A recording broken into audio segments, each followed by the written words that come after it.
वार्ता होती है और वो कृपा करके अपनी दिनचर्या बताते हैं कि हम 6:30 बजे स्नान करते हैं, तब लगता है कि क्या साधना करोगे आप।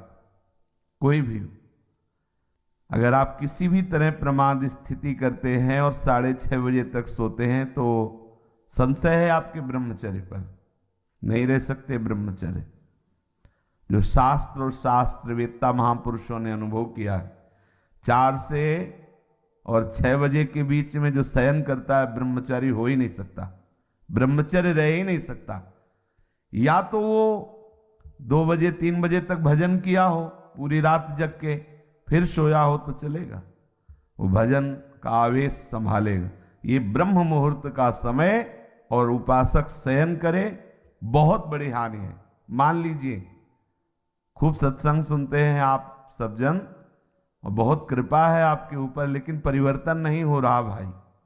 अगर आप 6:30 बजे, तो अच्छा नहीं, बिल्कुल अच्छा नहीं, बिल्कुल अच्छा नहीं।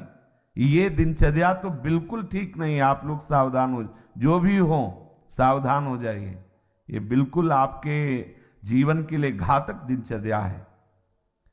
2 बजे बहुत उत्तम है उठना, पर नहीं तो 3 बजे, आखिरी 4 बजे। साधक होके 4 बजे के बाद शयन कर रहा है, मुझे तो नहीं लगता किसी भी स्थिति में नहीं। हमें लगता है कि दवा खवा दी जाए तो नहीं कहते, नहीं तो किसी भी स्थिति में कोई बीमारी, कोई भी ऐसा रोग अपना प्रभाव नहीं रखता जो दिनचर्या को बाधित कर दे। ये देखा है, ये केवल प्रवचन नहीं, देखा है, जीवन को देखा है। कुछ भी दिनचर्या में अपार सामर्थ्य देखा, अभ्यास में अपार सामर्थ्य है। देखो सामने पट्टी बंधवा दी गई और धनुष बाण ले लिया और शब्द दूर किया जा रहा है अन्य दिशा में, शब्द वेधी बाण संचार। अभ्यास देखो, आंख में पट्टी बंधी हुई है, शब्द किस दिशा से हो रहा है एक श्रवणेंद्र से देखना है और बाण वहीं संधान करना जहां से शब्द निकला है। अभ्यास देखो, अभ्यास का प्रभाव देखो, कितने से चमत्कार अभ्यास में लौकिक। और आप परमार्थ के पथिक, और आपका यह अभ्यास कि आप उठे और फिर सो गए। क्या मतलब, आपकी दिनचर्या क्या है? आप भगवद आश्रित, इसका मतलब प्रमादी थोड़ी है। आप भगवद आश्रित, इसका मतलब प्रपंची थोड़ी है। अहम का त्याग करके भगवद आश्रित होकर हम भगवत मार्ग में चलने वाले पथिक हैं। इसलिए सबसे प्रार्थना है, जो पीछे हुआ आज से एक नई दिनचर्या आप देखो। जो पूर्व की दिनचर्या ठीक है तो उसे लिखो, नहीं तो सुधार करके और स्वयं श्री जी के सामने वो दिनचर्या रखो। दिखाने की जरूरत नहीं है, बहुत बार देख लिए, बहुत बार रजिस्टरों में रखा हुआ है सब दिनचर्या। अभी आ जाएगी उठ के, 2 बजे उठे, 3 बजे ये, 4 बजे वो, 5 हो सकता है जिस दिन लिखो उस दिन 2 बजे उठ जाओ, या आज उठे, पक्का उठे, सत्य कह रहे हो, 2 बजे लिख दिया। इससे काम नहीं चलना। आप अपने को खुद साक्षी करके प्रभु के सामने और नियमावली में बांधो।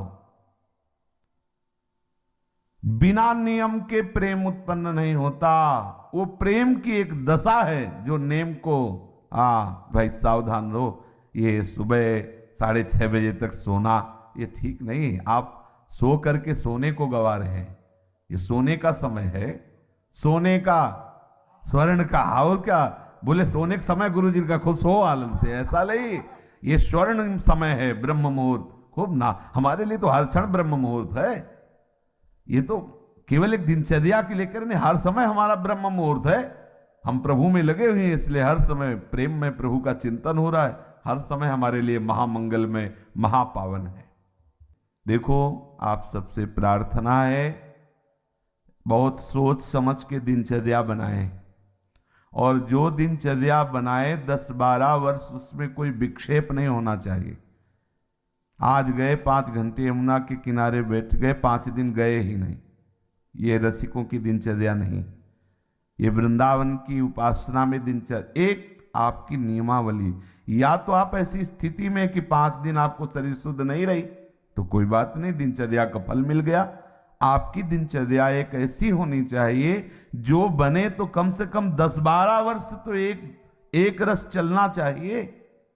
आज ये कल वो, फिर परसों बदल गया, फिर अलग दिनचर्याएं रजिस्टर में लिखी रखी रह गई और हमारी कुछ और ही दिनचर्या चल रही। भाई ऐसा मत कीजिए। भगवत मार्ग के पथिक, चाहे आप गृहस्थ हों विरक्त हों, बहुत सोच समझकर दिनचर्या बनाइए। आप 10 मिनट यदि भजन में बैठते हैं तो ठीक टाइम पर बैठिए और बहुत काल तक वो समय भजन में दीजिए कि हम 10 मिनट बैठते हैं तो हम 10-12 वर्ष तक 9 मिनट नहीं होने देंगे, 10 मिनट तो बैठेंगे ही, और हमें मिलेगा तो हम माया से खींचकर और समय बढ़ाते घटने नहीं देंगे। ये दिनचर्या का भाव होता है अपने मन को बांधना। दिनचर्या का मतलब होता है हम अपने मन को संपूर्ण समय के द्वारा इष्ट में फांस रहे, बांध रहे, इस समय ये, इस समय ये, इस समय ये, और उसको नियम पूर्वक बांधना, नियम पूर्वक बांधना।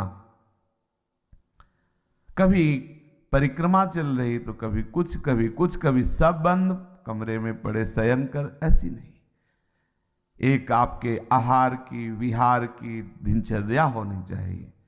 बहुत अच्छा आहार मिल जाए तो भी एक संयमित, जो आपने आहार नियम लिया है उससे ज्यादा नहीं होना चाहिए।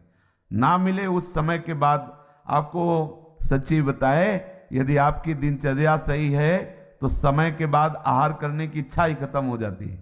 अगर आपका समय कि इस समय से इस समय तक आप प्रसाद लेते हैं, अगर नहीं मिले तो उसका चिंतन खत्म, उसकी इच्छा ही खत्म।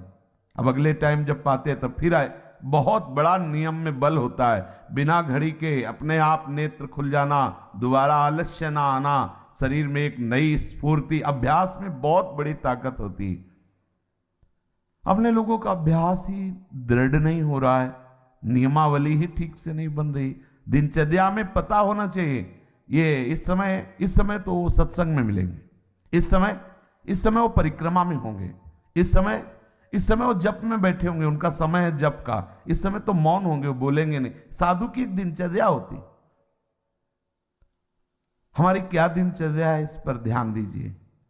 एक बार आप ही दिनचर्या बना लीजिए और उसे 10-12 वर्ष तक चलाइए। यह तेरे दिनचर्या बदलिएगा नहीं। माना भागवतिक है, लेकिन इससे मन संयमित नहीं होगा, इससे मन एक रस में नहीं आएगा, और एक रस नहीं हुआ तो फिर जीवत्व बाधा पहुंचाता रहेगा। ये जो जीवत्व है, काम क्रोध लोभ आदि, ये सब फिर परेशान करते रहेंगे, प्रमाद स्थितियां आती रहेंगी। एक रस में बहुत बड़ा बल। जब बुखार और ये सब परेशानियां शरीर में आती तो भी दिनचर्या बाधित नहीं होती। जो अच्छे साधक होते हैं, जिस समय स्नान उसी समय स्नान, जिस समय अपने आप इतना सामर्थ्य होती है। कहीं भी चमत्कार प्रकट हुआ है तो एक जो दिनचर्या पकड़ी गई, दिनचर्या देखो। पूज्य श्री सनातन जी वयोवृद्ध हो गए हैं, परिक्रमा को रोज जाते हैं गिरिराज जी की। गिरिराज जी को पीड़ा होती है उनकी परिक्रमा से कि इतने वयोवृद्ध नंगे पैर। अब प्रकट हुए श्री लालजू महाराज ठाकुर जी, वो कह रहे हैं कि बाबा अब तुम परिक्रमा मत आया करो, हमारे लिए ही तो सब करते हो, हम बहुत प्रसन्न हैं, वहीं वृंदावन में आप भजन करो। हाँ ठीक है प्रभु। दूसरे दिन फिर पहुंच गए।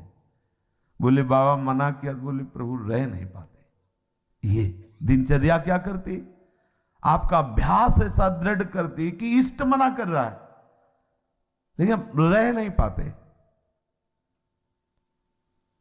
परिणाम क्या हुआ, आज भी उनकी दिनचर्या ने हमको एक बहुत बड़ी सिद्धि दे दी। आज भी आप दर्शन कर सकते हो राधा दामोदर में बंसी का, लकुट का, श्रीचरण का, गाय के खुर का चिन्ह हो, गिरिराज जी की शिला।